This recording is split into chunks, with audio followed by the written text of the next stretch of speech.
গতকাল রকস্টার সিনেমার যিনি বিজিএম করছেন জাহিদ নীরব অনেকগুলো চ্যানেলে ইন্টারভিউ দিয়েছেন।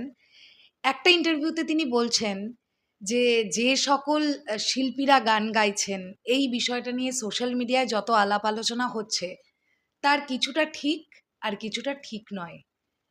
জার্নালিস্ট জাহিদ নীরব ভাইয়াকে প্রশ্ন করে যে মোট কটা গান থাকছে এবং কোন কোন শিল্পী গাইছেন এটা কি আমরা জানতে পারি? জাহিদ নীরব ভাইয়া প্রথমেই বলে দেন যে না, আমি এক্ষুনি এটাকে ডিসক্লোজ করতে চাইছি না। তবে আমি এটা বলতে চাই যে সোশ্যাল মিডিয়ায় যে সকল শিল্পীদের নাম ঘুরছে তাদের মধ্যে কিছুটা ঠিক আর কিছুটা ঠিক নয়। আর এইখান থেকেই মানুষের মধ্যে একটা নতুন এক্সপেকটেশন তৈরি হচ্ছে। সেই এক্সপেকটেশনটা কি সেই বিষয়টা নিয়ে কথা বলবো এই ভিডিওতে। হ্যালো আমার সাকিবিয়ান ভাইরা বোনেরা, আশা করছি আপনারা প্রত্যেকে ভীষণ ভালো আছেন। আমি দেখলাম এক চেটিয়া এই বিষয়টা নিয়ে লেখালেখি হচ্ছে বা প্রচুর পোস্ট হচ্ছে, রকস্টার সিনেমায় জেমসের একটি গান চাই। আর এটা না হওয়ার কি আছে? রকস্টার সিনেমাটা একজন রকস্টারের জীবন কাহিনী নিয়ে বা জীবনের জার্নি নিয়ে তৈরি হচ্ছে। সেখানে রিয়েল লাইফ রকস্টারদের মিউজিশিয়ান মানে যারা আছেন তাদেরকে জাহিদ নীরব নিয়েছেন এই সিনেমায়, এইরকম একটা কথাও তিনি ইন্টারভিউতে বলেছেন।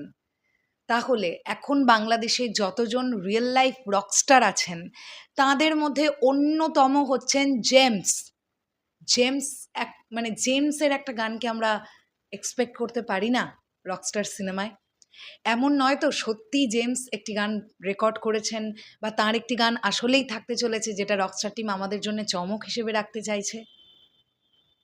আমি জানি না এক্স্যাক্টলি কি হচ্ছে। জেমস এই নামটা নিয়ে যতটা আলোচনা হচ্ছে তারপরেই যে নামটা নিয়ে আলোচনা হচ্ছে সেটা হচ্ছে নোবেল ম্যান। নোবেলের কণ্ঠেও দর্শক রকস্টার সিনেমায় একটা গান চাইছে।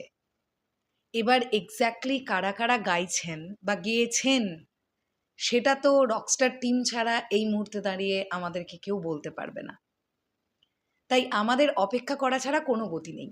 তবে আমি এইটুকু বলতে পারি, দর্শকের জন্যে যদি সিনেমা হলের ক্ষেত্রে একটা সারপ্রাইজ প্যাকেজ রাখা যেতে পারে বা একটা সারপ্রাইজিং মোমেন্ট, যে দুম করে হয়তো শোনা গেল জেমসের কণ্ঠ, ওইখানেই সিনেমাটা জাস্ট বিয়ন্ড লেভেলের ক্রেজে চলে যাবে। আমি জানি না রকস্টার টিম এরকম কিছু সারপ্রাইজের কথা ভাবছে কিনা, বাট যদি ভাবে আলাদা লেভেলের ব্যাপার স্যাপার হবে। এই বিষয়টা নিয়ে তোমাদের কি বক্তব্য? সত্যি যদি জেমস জির একটা গান থাকে রকস্টারে, ফাটাফাটি হয়ে যাবে না ব্যাপারটা?